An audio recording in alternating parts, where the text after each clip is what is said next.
السلام علیکم دوستو، میں ہوں عمران رزاق، آپ دیکھ رہے ہیں ایجوکیشنل اوشین۔ دوستو اگر تاریخ کو ہم پلٹاتے ہیں تو ہمیں ایک بڑے تاریخ کا واقعہ ملتا ہے، 1971 کی جنگ اور بنگلہ دیش کا قیام۔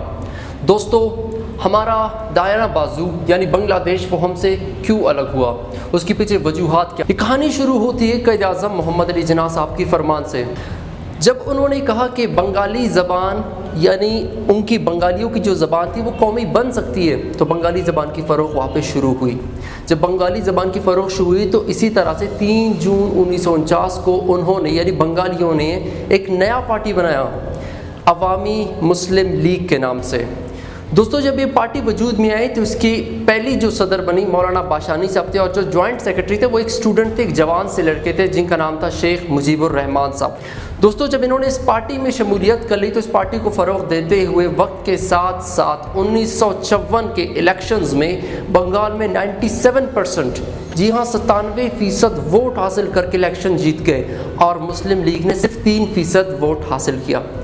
دوستو اس الیکشن نے سب کو حیران تو کر دیا لیکن ساتھ ہی پریشان بھی کر دیا، کیونکہ اب یہاں پہ بنگالیوں کی فروغ اوپر جا رہی تھی اور یہاں پہ ہماری فروغ نیچے آ رہی تھی۔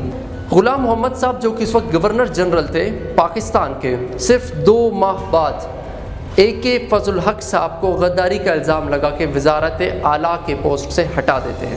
وہ بنگال کے وزیر اعلیٰ ہوتے کیونکہ انہوں نے الیکشنز جیت چکے ہوتے ہیں اور وہاں پہ وہ وزیر اعلیٰ ہوتے ہیں۔ جب ان کو وہاں سے ہٹاتے تو بنگالیوں کے دل میں ایک نفرت سی اٹھتی ہے کہ ہمارے ساتھ انہوں نے کیا کیا، غلام محمد صاحب نے یہاں پہ ان کو ہٹا دیا یہ کہہ کر کہ انہوں نے غداری کی ہے پاکستان سے۔ دوستو یاد رہے AK فضل الحق صاحب وہی تھے جنہوں نے قرارداد پاکستان 23 مارچ 1940 کو پیش کیا تھا۔ خیر دوسرا واقعہ کب ہوتا ہے؟ 1958 کو جب سکندر مرزا صاحب مارشل لاء لگاتے ہیں اس ملک میں، تو اس کے 20 دن بعد جنرل ایوب خان صاحب ان کو ہٹا کے جب اقتدار پہ آ جاتے تو وہاں پہ گرفتاریاں شروع ہو جاتی ہیں، اور ان گرفتاریوں میں شیخ مجیب الرحمان صاحب بھی گرفتار ہو جاتے ہیں اور عوامی مسلم لیگ کے کئی نمائندے سمیت۔ خیر یہاں پہ جب وہ گرفتار ہوتے ہیں تو وہ اپنے آرٹیکل میں لکھتے ہیں، اپنے میگزین میں لکھتے ہیں، باقاعدہ آزادی کی تحریک کا اعلان کرتے ہیں کہ ہم الگ سے اسٹیٹ کا آزادی کا اعلان کرتے ہیں، یعنی وہ اپنی سٹرگل شروع کرتے ہیں بنگلہ دیش کے ایک الگ سا ملک بنانے کے لیے۔ یہ تھا 1949 کا واقعہ۔ خیر وقت کی بڑی سمے گزر جاتی ہے اور 1970 کی الیکشنز ہو جاتی ہے۔ 1970 کے الیکشنز میں قومی اسمبلی یعنی انٹائر پاکستان کی جو ووٹس ہیں اس میں سے 160 نشستیں عوامی مسلم لیگ جیت جاتے ہیں۔ اسی طرح سے عوامی مسلم لیگ اب اقتدار پہ آ جاتے ہیں جمہوری حساب سے۔ خیر یہاں پہ جب وہ اجلاس کا مطالبہ کرتے ہیں تو یہاں پہ حکومت ہوتی ہے جنرل یحییٰ خان صاحب کی، اور جنرل یحییٰ خان صاحب اس چیز سے گریز کرتے ہیں اور وہ اجلاس بلانے سے انکار کرتے ہیں۔ جب یہ انکار کرتے ہیں تو وہاں پہ شیخ مجیب الرحمان صاحب کی جو وزارت عظمیٰ کی پوسٹ تھی وہ رہ جاتی ہے۔ اب یہاں پہ تو ان کے دل میں مزید سے مزید نفرت جاگ اٹھتی ہے کہ انہوں نے ہمارے ساتھ غلط کیا۔ وہاں پہ اب اس موقع کا فائدہ کون اٹھاتا ہے؟ بھارت اٹھاتا ہے۔ بھارت جب اس چیز کا فائدہ اٹھاتا ہے تو وہ بنگالیوں کے تعاون سے گوریلا کارروائی کا آغاز شروع کر دیتا ہے۔ گوریلا کارروائی اس طرح سے ہوتا ہے کہ وہ جگہ جگہ جا کے لوگوں کو برین واش کرتے تھے ہمارے خلاف بہت زیادہ۔ تو بنگالی اور بھارت ایک ساتھ ہوا کرتے تھے۔